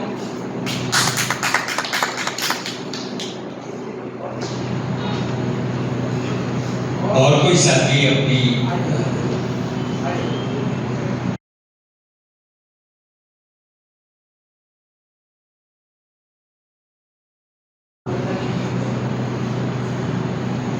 नवीन चंद्र शर्मा दिल्ली में रहता हूँ और अक्सर इस तरह के कार्यक्रमों में और विशेष तौर पे इनके कार्यक्रम में आता हूँ। तो आज का विषय बड़ा सीधा स्पष्ट है, संकल्प का समानता मंत्र, और इसी पे हम चर्चा कर रहे थे। वो हमारे देश की मूलभूत भावना भी है, आत्मा भी है, संस्कार भी है। अभी तक जितना मैंने सुना समझा, ठीक है, समय बदलता रहता है, कुछ लोग आते हैं, भावनाएं बढ़े चले जाती हैं। आज कुछ हालात जरूर बिगड़े हैं, लेकिन आप और हमें ये चाहिए कि हम उसी तरीके से अड़ी रहे, खड़े रहें। बहुत जल्द दोबारा देश को वही सब देखने को मिलेगा, और इससे ज्यादा चर्चा करें क्या कौन कर रहा है, किसका कर रहा है, उसका कोई महत्व नहीं। तो मैं तो आप सभी से ये निवेदन करूंगा कि अपनी सोच को, समझ को इन्हीं 3 शब्दों के साथ मुंह में उतर में बांध के रखें, और अपने आने वाले जनरेशन को, अपने परिवार को भी ये सोच दें, वही सबसे उचित साधन और रास्ता है।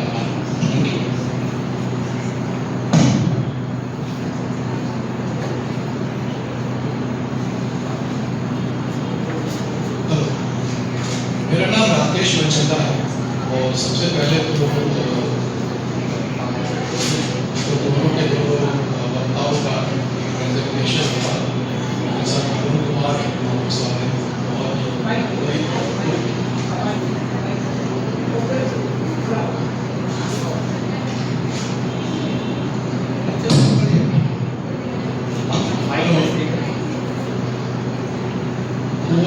दोनों वक्ताओं से पूरी तरह सहमत हूँ, लेकिन जब इसे ऐसे टेक करे मैं घर ले जाना चाहता हूँ, तो प्रोफेसर अरुण कुमार की मेरी बातचीत हुई। मैंने उनसे पूछा कि आप लंच के बाद क्वेश्चंस लेंगे, तो उन्होंने कहा मेरी कार का एक्सीडेंट हो गया, मैं वापस जाना चाहूँगा। तो उनके जो प्रस्तावना थी उसमें एक चीज़ बहुत क्लियरली आ रही थी कि पूरी दुनिया में धीरे धीरे ग्लोबलाइजेशन हो रहा है, यानी हम वापस अमीरों के ग्लोबलाइजेशन से भी टूटकर अलग अलग देशों की प्रोटेक्शनिज्म में आ रहे हैं।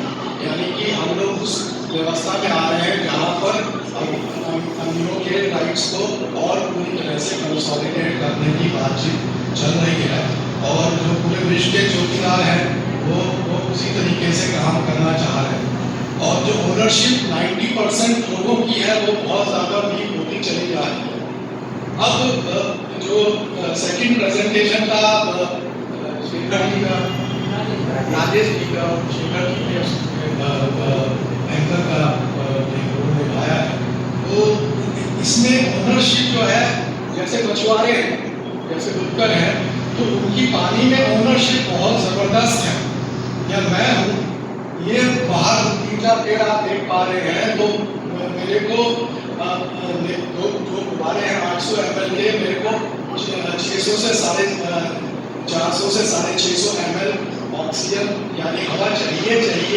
वो जो रिश्ता है मेरा, वो बिल्कुल ओनरशिप पे डिपेंड है नहीं है, और उसको कंसोलिडेट अगर हम करते हैं तो बाकी ओनरशिप का कंसोलिडेशन यानी मालिकाना हक का कंसोलिडेशन बहुत तेजी से इम्प्रूव हो जाएगा, बहुत तेजी से सरल हो सकता है। ऐसी मेरी एक चिंतन है, और मुझे लगा कि ये दोनों शब्दों को मिला करके कुछ टेक अवे में लेके अगर मैं तो मैं यही सोच लेके वापस जाना चाहता हूँ। Thank you.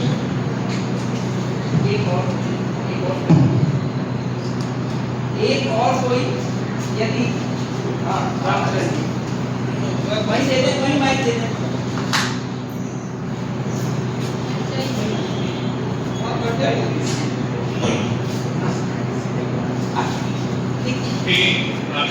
मौका मिल गया उसको मैंने पहले भी हाथ उठाया था, लेकिन जब अरुण जी नहीं रहे तो वो चले गए तो हमको लगा कि पूछूं कि न पूछूं।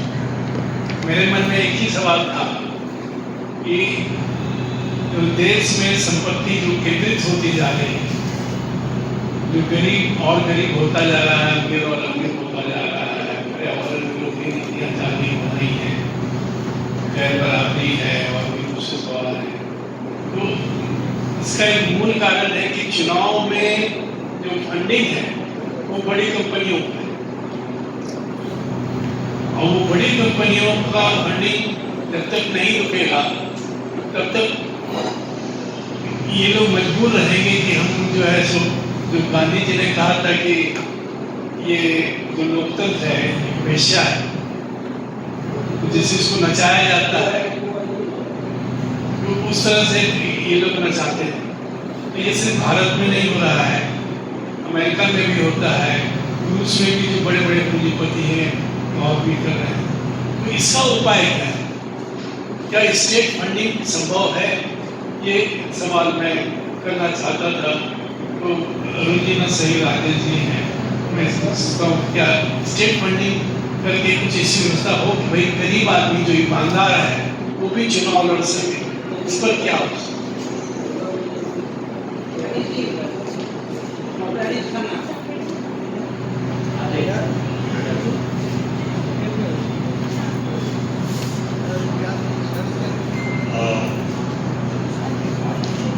जी चले गए, वैसे सवाल में से बात नहीं, आपको अशोक जी का समाधान भी दे देते चीजों के। मेरा सवाल ये है कि आज के टाइम में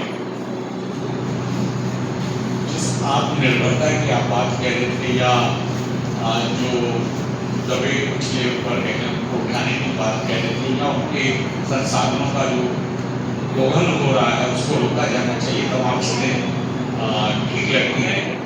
पर मेरा सवाल ये है कि इस समय जबकि दुनिया एक दूसरे पर आश्रित है,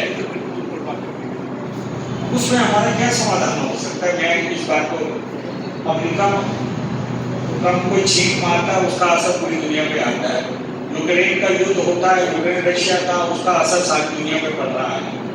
तो ऐसी भारत तो बहुत, जिसे कहना चाहिए, जिसमें बहुत गैप है, गरीबी और अमीरी में बड़ा भारी गैप है, उस गैप को कैसे बांटेंगे? और दूसरा ये है कि इन चीजों से कैसे बचा जाए जो दुनिया के लेवल पे चलती है और जिसका असर पूरी दुनिया पे पड़ता है, उनसे कैसे बचा जाएगा? क्या हम इतने समृद्ध और समर्थ हो जाएंगे कि मेरा मानना है जो समृद्ध और समर्थ हैं उनके ऊपर भी इस चीज का असर पड़ता है। उनके अपने ही देश में अमेरिका में कितना भारी असर हुआ और दुनिया भर की मार्केट इकोनॉमी गिर गई ये ट्रम्प के एक बयान से कि वो लेविंग चार्ज करने जा रहे हैं, तो अभी 3 महीने की छूट दी है, तो फिर थोड़ा लोगों में उम्मीद जल्दी भी शायद बेहतर हो जाएगा, मगर मुझे लगता नहीं है। तो इन चीजों से कैसे बचा जाएगा, ये बड़ा भारी प्रश्न है जिसका समाधान हम नहीं पाते।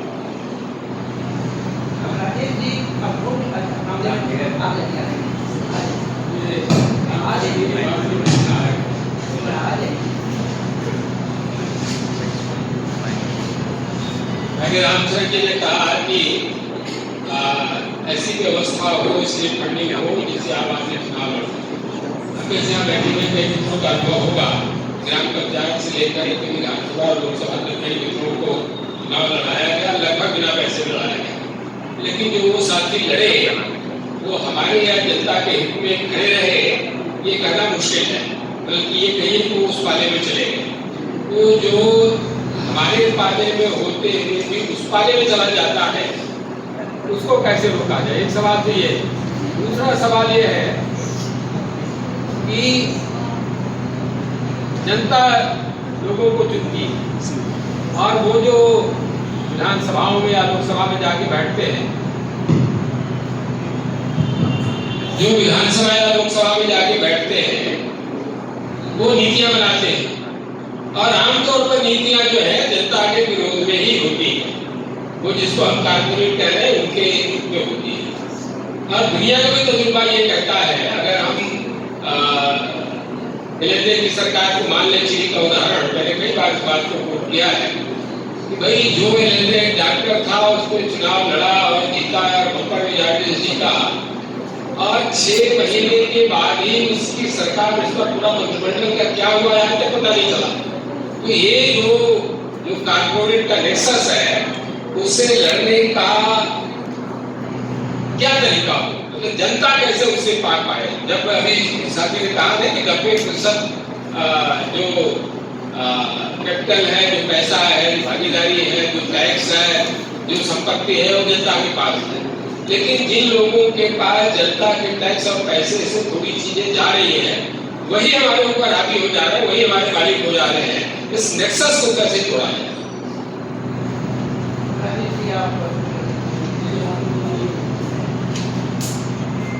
बहुत सारे सवाल हैं, बहुत जटिल सवाल भी हैं, मैं सबका कोई जवाब नहीं दे पाऊंगा। गोपाल जी ने पूछा था कि विकास की परिभाषा और मापदंड अलग अलग क्यों है, प्रकृति केंद्रित विकास क्यों नहीं अपनाते। मैं सोच रहा हूँ कि ऐसे सवालों को हमें सिस्टम के दृष्टिकोण से देखना चाहिए। अगर हम एक पूंजीवादी सिस्टम में रह रहे हैं तो वो सिस्टम इन चीजों को कैसे देखता है। होना चाहिए कि सबके बुनियादी जरूरतों का उत्पादन हो। ऐसे तर्क संगत तो बात होगी, लेकिन जब आपका उत्पादन प्रणाली मैक्सिमम मुनाफा बढ़ाने के लिए होता है और वो भी कम से कम खर्चे, तो ऐसा करता है कि एक संगठित क्षेत्र, कुछ लोग असंगठित क्षेत्र, विशाल तबका, उनको कम से कम मजदूरी दो, उनको कम से कम फैसिलिटीज दो, और एक छोटा ऐसा क्लास का स्टैंडर्ड ऑफ लिविंग बढ़ाते बढ़ाते बढ़ाते जाओ, तो आपको नई दिल्ली मिलेगा। तो ऐसे प्रणाली से ऐसे जवाब आते हैं। इसके खिलाफ अगर कुछ करना है तो राजनीति ही हो सकती है। और इस सबके सामने जो दिखता है इन समानताएं, इसको इस्तेमाल करते हुए, इसको राजनीतिक अपने प्रोपेगेंडा में इस्तेमाल करते हुए आंदोलन करना, यही मैं देखता हूँ एक तरीका है। स्टेट फंडिंग ऑफ इलेक्शंस के बारे में मैं कोई एक्सपर्ट नहीं हूँ, लेकिन एक सवाल जो मुझे आता है कि ठीक है, अगर स्टेट फंडिंग ऑफ इलेक्शंस हुआ, उसके जरिए जो लोग पहले अफोर्ड नहीं कर सकते थे वो भी इलेक्शन के लिए उम्मीदवार बन सकते हैं, लेकिन कंपनियों के ऊपर क्या कोई प्रतिबंध है कि वो किसी को फंडिंग नहीं दे सकते? गुप्त रूप से उनको देते रहेंगे, दूसरे उम्मीदवार होंगे जिनको करोड़ों में पैसा मिलता रहेगा। आज भी ऐसा होता रहता है, और इलेक्शन कमीशन कहता है कि अगर कोई शुभ ग्राहक कुछ डोनेशन दे रहा है तो उसको हम गिन नहीं सकते, तो वो लूप होल है, वो तो बनता रहेगा। जवाब मुझे नहीं है। बात सही है कि अभी ग्लोबल प्रॉब्लम्स बढ़ गए हैं, क्लाइमेट चेंज तो एक ग्लोबल प्रॉब्लम, जो कार्बन डाइऑक्साइड एमिशंस अलग अलग देशों ने किया है, जो एक ही ग्लोबल एटमॉस्फेयर में है, उसी से ग्लोबल वार्मिंग होता है। और इसका अगर कोई माल निकलना है तो ग्लोबल कोऑपरेशन से ही हो सकता है, लेकिन ठीक उसी समय बच्चे होता है वो बाहर से कौन सा बाहर ग्लोबल कोऑपरेशन, ग्लोबल पूंजीपति वर्ग और मिडिल क्लास की तरफ से वो नहीं दिख रहा है, तब फिर ग्लोबल सिविल सोसाइटी ही होना चाहिए। अलग अलग देश का जो सिविल सोसाइटी है, अलग अलग देश के कोई फजूल वर्ग है, संघर्ष करते हैं, उनको एकजुट करने की कोशिश करनी चाहिए। ग्लोबल मूवमेंट इस यूनिटी में कैसे होगा इसका मैं डिटेल्स नहीं देता। राजेश जी को बहुत बहुत बहुत धन्यवाद। एक्सटेंडेड सेशन में भी उन्होंने आपके सामने की बात एक्सटेंडेड सेशन में अरविंद मूर्ति जी ने अध्यक्षता जारी रखी, तो उनको भी बहुत बहुत धन्यवाद। आप सब भी एक्सटेंडेड सेशन में बहुत गंभीरता से आपने हिस्सेदारी की, अपनी बात रखी, आपको भी बहुत बहुत धन्यवाद। और इसके साथ ही ये सत्र समाप्त होता है और अगला सत्र जो है अब ऑर्गेनाइजेशन, CFD का ऑर्गेनाइजेशन, और उसी के साथ वो साथ ही अब हो जाएगा फ्यूचर रोड मैप, यानी भविष्य के लिए क्या उनके कार्यक्रम हो या क्या रूपरेखा हो, किस प्रकार से जो है बहुत सारे सुझाव तो आए हैं, तमाम हमारे स्पीकर्स ने भी सुझाव दिए हैं, तो आप लोगों को धन्यवाद।